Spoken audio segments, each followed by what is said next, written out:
Você deve conhecer ou já ouviu falar que casais em que apenas um dos parceiros acabou contraindo a Covid-19 teve a doença. Então, apesar de morarem juntos, dormirem ali no mesmo quarto, só um pegou e o outro não. O que é que explica isso? Cientistas do mundo todo têm buscado essa resposta e pesquisadores da Universidade de São Paulo, da USP, descobriram que a resposta pode ser mesmo genética. Vamos entender melhor como é que isso acontece, conversando a partir de agora aqui no Expresso com um dos pesquisadores, o biólogo Matheus Vidal, que faz a gentileza de conversar com a gente ao vivo hoje. Oi, Matheus, boa noite para você, bem-vindo. Oi, boa noite, Roberto, tudo bem? Obrigado pelo convite. Obrigada pela sua presença. Matheus, a ciência vem buscando essa resposta, assim como várias outras relacionadas à Covid-19. Conta pra gente como é que foi feita essa pesquisa, analisando casais, analisando pessoas que não contraíram a doença e o que dá pra gente entender disso até agora. Isso. Então, a gente fez um estudo genético, né, de casais de São Paulo, da cidade de São Paulo. São casais que moram juntos e que compartilham a mesma cama, tá? No qual um dos cônjuges, ele foi infectado, né? Havia sido infectado pelo novo coronavírus e o seu parceiro ou parceira não se infectou, mesmo em íntimo contato com o indivíduo infectado, tá? Então, supostamente, ele seria uma pessoa resistente. Então, a gente começou a pesquisar, né, investigar o que leva a essa resistência, né? Então, a gente fez um estudo genético, sequenciamos o material genético dessas pessoas. Então, elas foram divididas em dois grupos principais, né? Os indivíduos infectados, que são indivíduos suscetíveis, e os indivíduos que foram expostos, né, ao cônjuge infectado, e então são os indivíduos resistentes, né? E a gente comparou esses dois grupos. E o que a gente viu foi que haviam mutações, né, em genes com maior frequência nos indivíduos infectados, e essas mutações nesses genes, elas favoreciam, né, geravam uma resposta mais fraca, então elas favoreciam a infecção.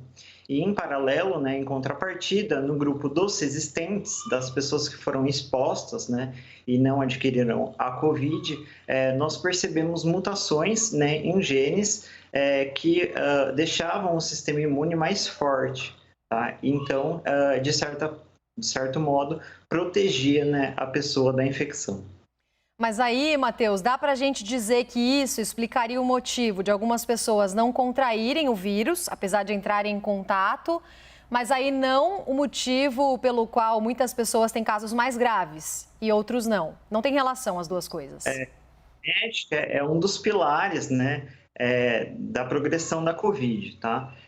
Muito do que a gente vê, né, as formas graves, né, variabilidade de sintomas e manifestações clínicas, né, até a progressão a óbitos, né, são explicadas pela genética, né? Então, em uma casa, né, com várias pessoas, você tem às vezes um indivíduo que ele tem uma manifestação grave, né?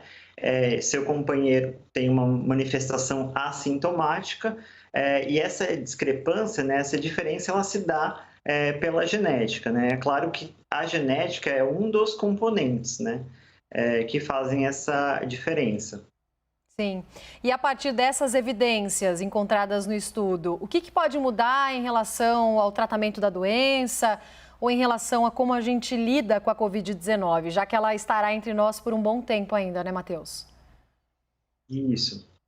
Esse tipo de estudo brasileiro, ele é uma ferramenta importante para a gente elaborar diagnósticos mais precisos, prognósticos mais assertivos e tratamentos mais eficientes, tá? Então, ele é uma ferramenta importante para o combate à pandemia. Sim. E esses estudos podem nos ajudar a entender também outros tipos de doença, chegar a outros tratamentos, já que a Covid-19 tem também funcionado de ponte para estudos que levam a conclusões sobre outras doenças importantes, né, Matheus? Sim, até então já foram feitos outros estudos genéticos, né, com outras infecções virais, né, e também já foram identificados alguns genes que favorecem, né, essas infecções, né, até por Zika vírus e outros vírus, e também genes que protegem, né? O nosso estudo ele foi um dos primeiros a descrever na COVID, tanto genes que favorecem como genes que protegem a pessoa. Lembrando que a genética, na verdade, é uma aliada, mas ela não previne a COVID, né? A COVID ela se previne com a adoção de medidas preventivas, né? Como o uso de máscara, distanciamento social e a vacinação. Com certeza, e a vacinação no braço. Agora, Matheus, qual que é a sua avaliação em torno das pesquisas, né? Todas que a gente tem em relação ao coronavírus até agora no mundo. Por que é difícil, por que é tão difícil a gente chegar a algumas respostas que a gente já conseguiu encontrar para vírus até parecidos? O problema da Covid é que é um vírus emergente, né?